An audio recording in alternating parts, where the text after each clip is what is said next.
Why does only Julia have to go through this? If it was going to be like this, it would have been better if she hadn't been born at all. Next to me, standing dumbfounded, my mother cried out and collapsed to the floor. Julia, my beloved daughter. Just as my mother says, what was Julia born for? Such a short life, filled with nothing but suffering. Is there no God in this world? Or is this a trial given to me by God? I want to cry, I want to scream, but my emotions are frozen solid. Right after starting elementary school, Julia was involved in an accident that robbed her of all the joys of living. She can't laugh, talk, walk, or run anymore.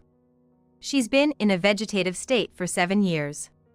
Just lying in the hospital bed, her eyes and mouth vacantly open. Yet, I believed. I believed that one day, Julia would wake up and say Mommy. However, a further tragedy struck Julia at the age of 14.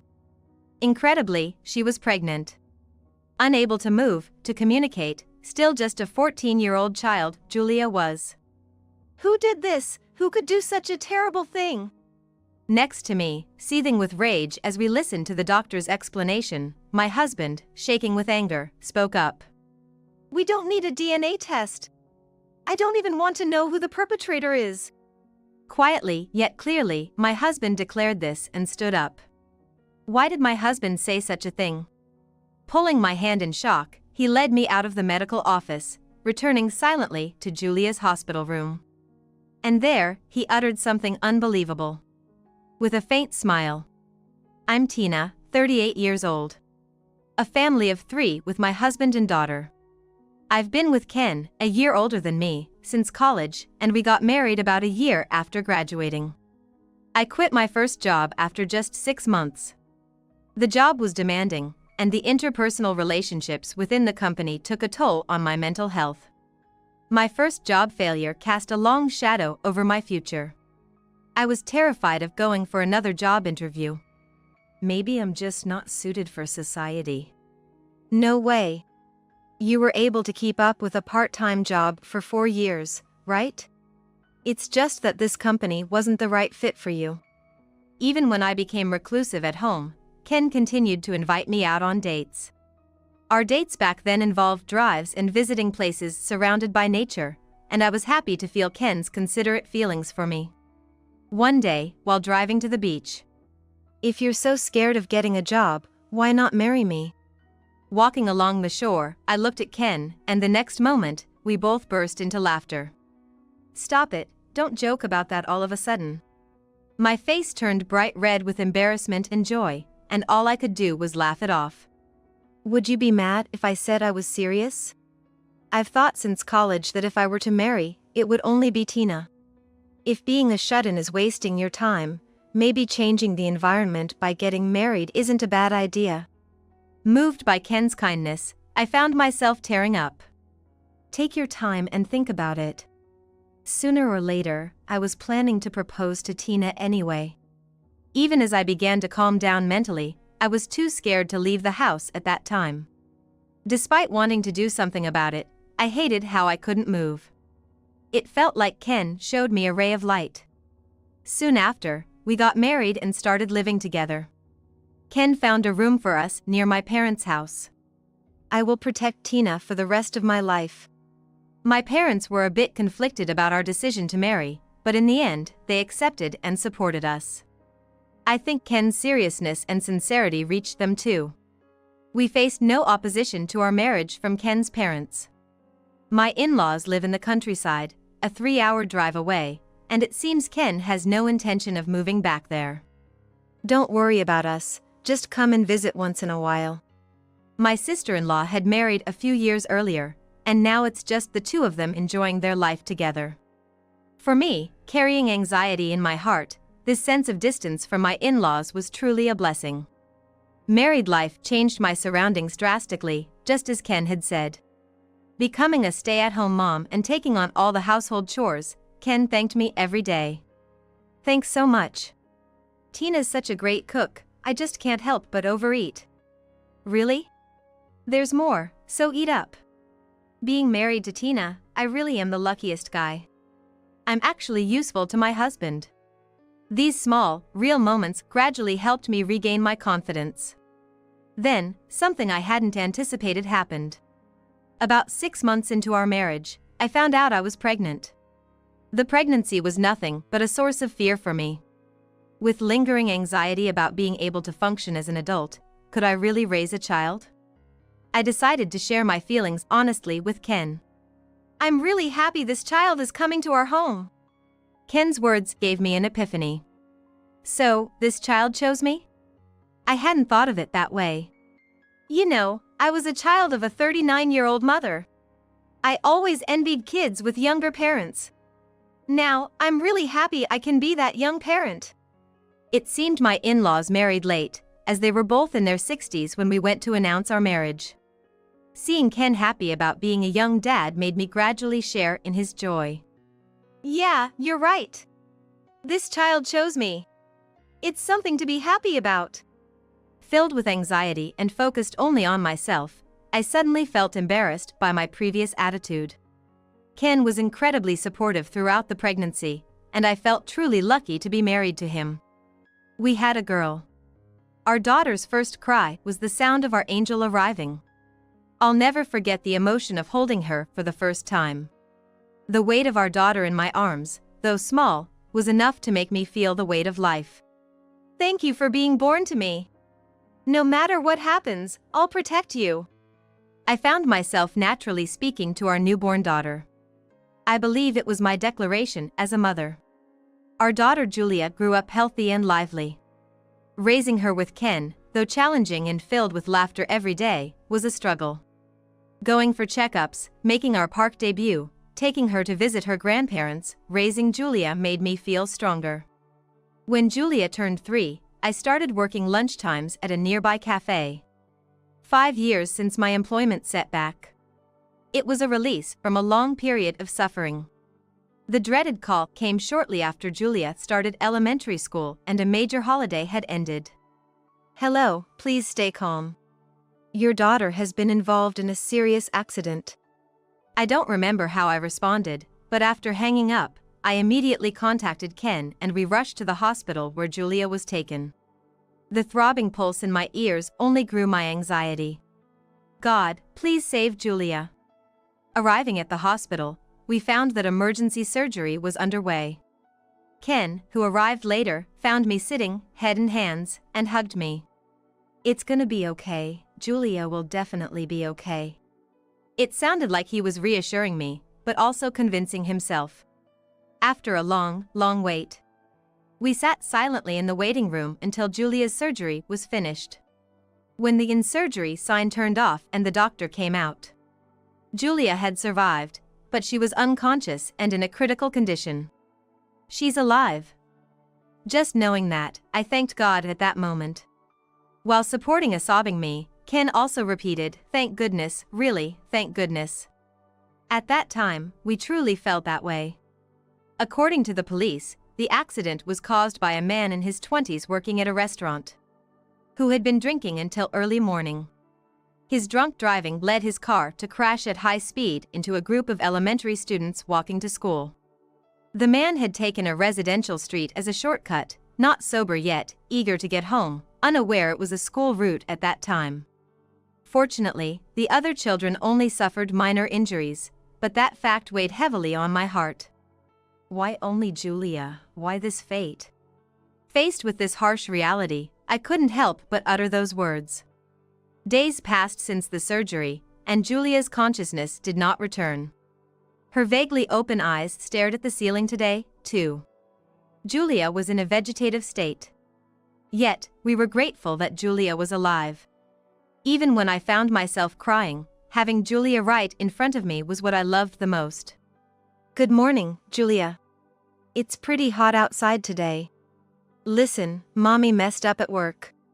I talked to Julia over and over again every day, believing that somehow my voice reached her. Julia, I'm home. I bought a new book thinking we could read it together. Ken always made sure to stop by the hospital after work, cherishing his time with Julia. We both felt our connection with Julia, even as she stared up at the ceiling. Look, Julia finds this book interesting too. Really? Then Mommy will read it to you tomorrow. When the three of us were together, it seemed like Julia's expression was the most relaxed. We truly believed it wasn't just our imagination. Months later, the perpetrator was found guilty and a significant amount of compensation was paid. The figure was unimaginable, but it wasn't equal to Julia's life. If this money could bring Julia back, we would have given it all up in an instant. A year had passed since the accident. Julia's classmates had moved on to the second grade. It was around this time that Ken's behavior started to change. Hello, sorry, I'm gonna be late because of work today, so I won't make it to the hospital. Even though he used to visit daily, it then became every other day, then every 2 days, and gradually, Ken's visits to the hospital became less frequent. Hey, even just 10 minutes would be good, show Julia your face. She seems lonely in the evening since you haven't been coming. Yeah, I get it. Work's been busy, sorry. Despite my repeated requests, now he only shows up about 3 days a month. And when he wasn't visiting the hospital, he started coming home drunk every night. I was exhausted from juggling household chores, my part-time job, and hospital visits, getting irritated with Ken for going out to drink, and my stress kept building up. One day, Ken came home drunk and accidentally broke a glass of water on the floor. The moment that sound echoed, something inside me snapped. If this is how it's gonna be, I'd rather we just get a divorce. Ken looked startled. I don't want to be worn down by anything other than Julia's situation. If you're not going to cooperate, then leave now. As I said it, tears streamed down my face. I'm sorry. It's not that. Thinking about Julia just hurts too much. Ken, suddenly sober, continued earnestly. Just the thought of this being our life forever makes me feel like my chest is gonna burst. I'm sorry. I've been numbing it with alcohol. Why?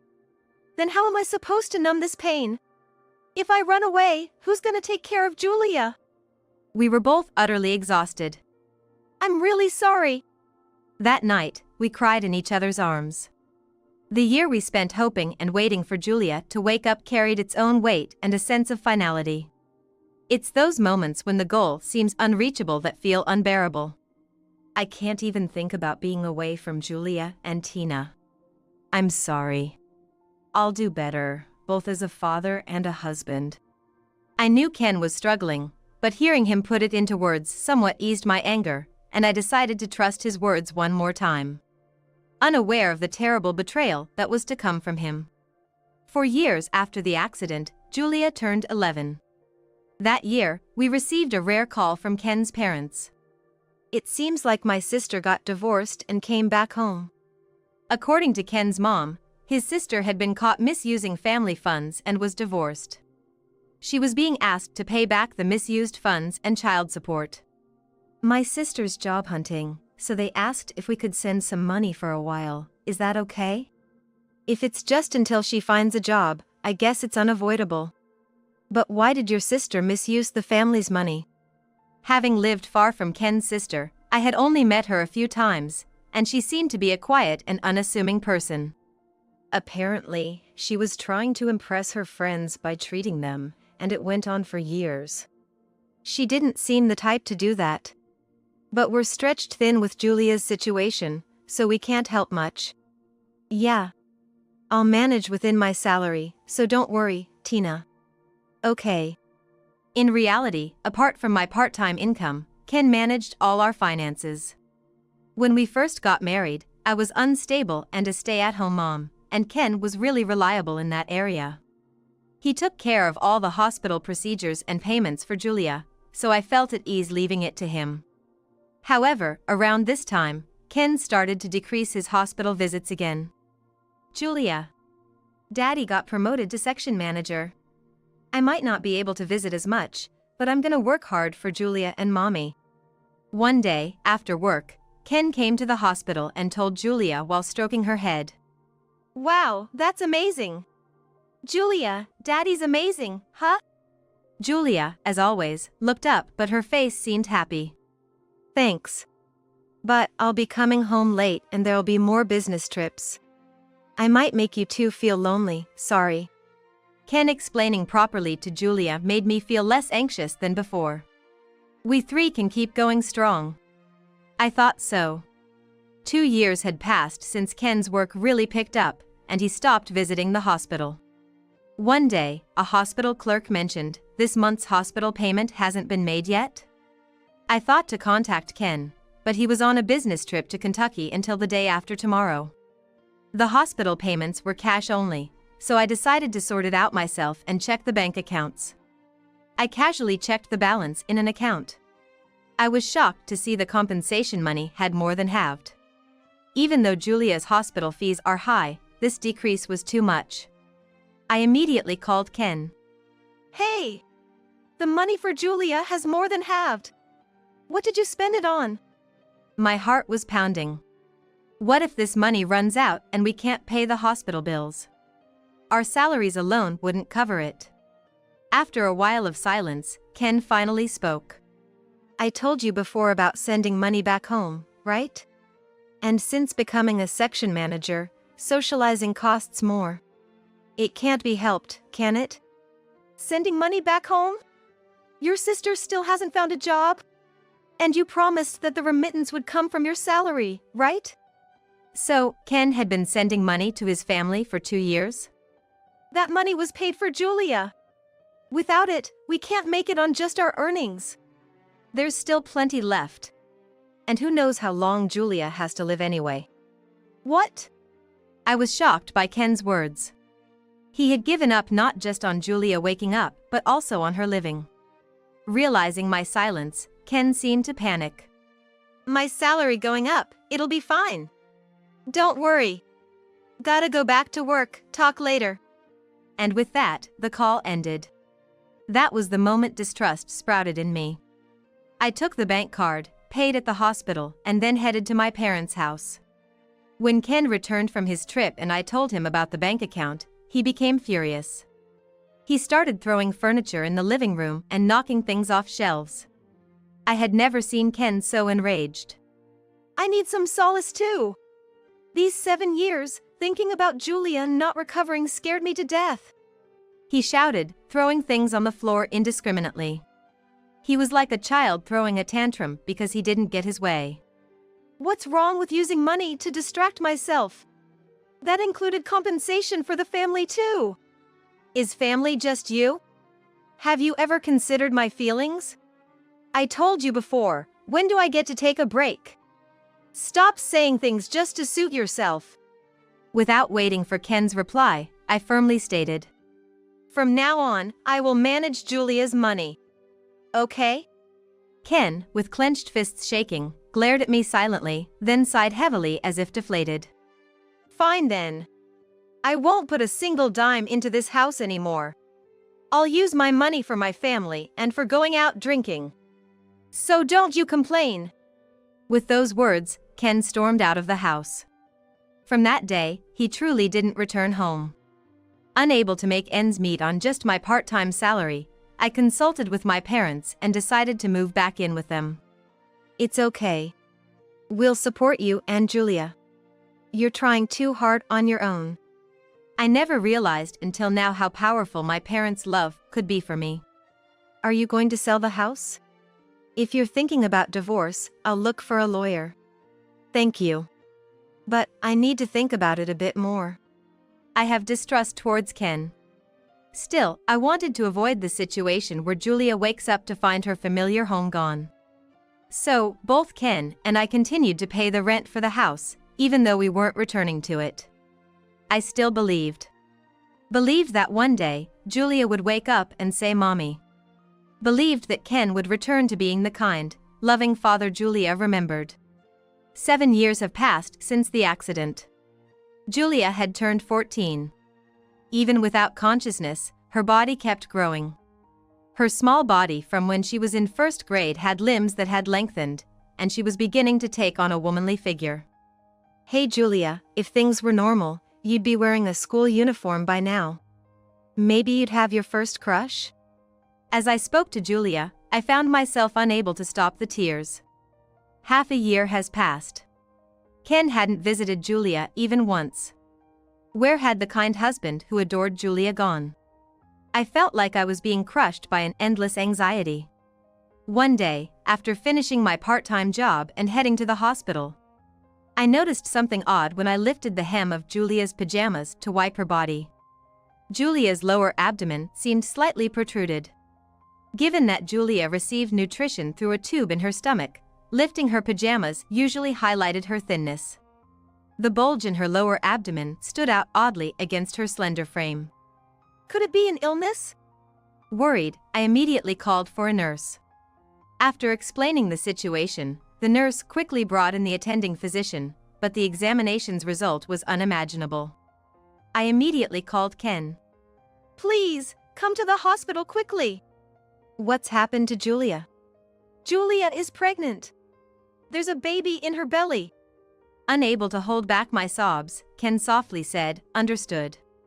I'll be there as soon as I can." For Julia's sake, Ken would still come rushing. Despite everything, he was still her father. Feeling somewhat calmed by this thought, we waited for Ken to arrive at the hospital to hear the doctor's explanation. Is my daughter really pregnant? Yes, there's no mistake, the doctor said, showing us the ultrasound image which clearly displayed something resembling a fetus. Considering your daughter's condition, delivery would be difficult, the doctor informed us with a grave expression. I felt as if everything went dark before my eyes. Who did this? Who could do such a terrible thing? Even as I covered my eyes with my hands, tears of anger and sadness kept flowing. My daughter can't move or communicate. She couldn't have consented to this. You know this better than anyone, right? The doctor remained silent, unable to respond. Feeling reassured by Ken's assertive manner, I was grateful he was beside me. It's unthinkable, but she must have been raped. This happened inside the hospital, didn't it? You can't say this has nothing to do with you. How does the hospital plan to take responsibility for this? Though I thought I could only cry, anger surged within me at Ken's mention of rape. Why does only Julia have to suffer through this? I can't forgive the perpetrator. Please, do DNA testing, anything, to find the person responsible. As I pleaded through tears, Ken gently seated me and said, Of course, we will report this to the police. Is that okay with you? Certainly. We will report this to our superiors and consider our next steps, the doctor said, offering a standard apology. After the conversation, I was stunned, but I could feel Ken's fists trembling with rage beside me. Make sure the hospital shows some sincerity. And, glaring at the doctor, Ken unexpectedly said, we don't need a DNA test. I don't want to know who the perpetrator is. Quietly but firmly, Ken declared this and stood up. We left the medical office in silence and returned to Julia's hospital room. Feeling reassured by Ken's presence, yet his last words left me deeply troubled. As soon as we closed the door to the hospital room, Ken said something unbelievable. We'll be getting more money now. What? See, the compensation money was running low, right? This should ease your worries. Ken had a faint smile on his lips. You're managing the bank account, right? So, I'll manage the money that comes in from the hospital this time. It's only fair. I couldn't understand what he was talking about. What are you saying? Did you not hear the explanation earlier? Julia might die. And you're talking about money now? It's okay. Julia's grown so much, she'll surely withstand the surgery. Ken hasn't seen Julia's body in years. Julia, surviving on the bare minimum nutrition, doesn't have the strength for it. And what about your words earlier? You're okay if the perpetrator isn't caught?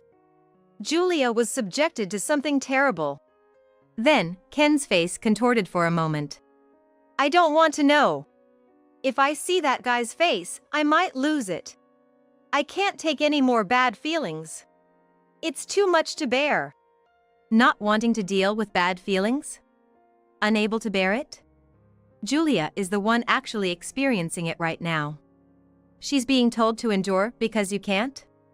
Unforgivable. Just as I was about to confront him, Ken's phone rang. hello. Oh, wait a sec. Ken whispered to me, it's from work, and left the room.